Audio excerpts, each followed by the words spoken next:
Hello everyone, আসসালামু আলাইকুম। ফিরে পাওয়া পর্ব 33। গত পর্বে আজান স্বপ্নাকে নিয়ে শপিং করতে যাবে। এখন আগে লেটস গেট স্টার্টেড। আজান ওদের পছন্দের রেস্টুরেন্টে টেবিল বুক করলো। স্বপ্নাকে সারপ্রাইজ দেওয়ার জন্য চকলেট কেক, লাল গোলাপ ও মোমবাতি দিয়ে টেবিল সাজিয়ে রাখতে রেস্টুরেন্টের ম্যানেজারকে বলল। আজান অফিসের সব কাজ তাড়াতাড়ি শেষ করছে আর বারবার ঘড়ি দেখছে।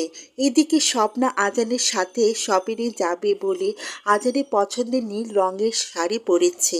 খুব সুন্দর করে সেজেছে। নীল শাড়ি আর খোলা চুলে স্বপ্নাকে অপরূপ সুন্দর লাগছে। স্বপ্নার ঘন কালো রেশমি লম্বা চুল আজানের অনেক পছন্দ। স্বপ্না সুন্দর করে সেজে বারান্দা দাঁড়িয়ে আজানের জন্য অপেক্ষা করতে লাগলো। অপরদিকে 5টা বাজতে আধা ঘন্টা বাকি। আজান সব কাজ শেষ করে বাসা যাওয়ার জন্য তৈরি হচ্ছে। এমন সময় কেয়া আজানের ক্যাবিনে এসে বলল, আজান তাড়াতাড়ি চলো, আমাদেরকে এখনই যেতে হবে। আজান বলল, কিন্তু কিয়া, অফিস আওয়ার তো শেষ, আমাকে বাসায় যেতে হবে। কিয়া বলল, আজান আমাদেরকে জরুরি একটা মিটিংয়ে অ্যাটেন্ড করতে হবে। আর যদি মিটিং না হয় তাহলে অফিসের অনেক বড় ক্ষতি হয়ে যাবে।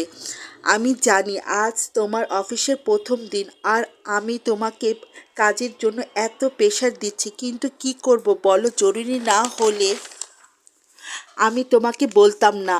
তার ওপর পাপাও জরুরি কাজে বাইরে গেছে। পাপা থাকলে আমি তোমাকে বলতাম না।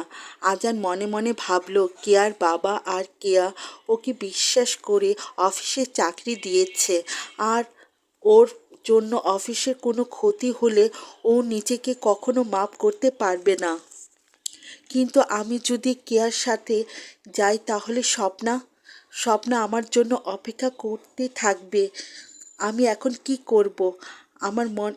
আজান মনে মনে ঠিক করলো স্বপ্নাকে সব কিছু খুলে বলবে আর মিটিং তাড়াতাড়ি শেষ করে স্বপ্নার কাছে যাবে।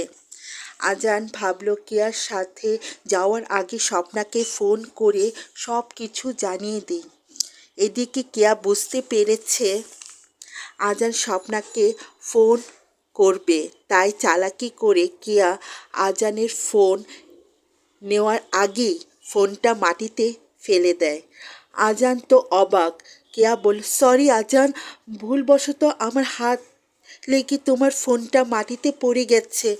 আজান বলল, ইটস ওকে কেয়া। আজান মাটি থেকে ফোন উঠিয়ে দেখে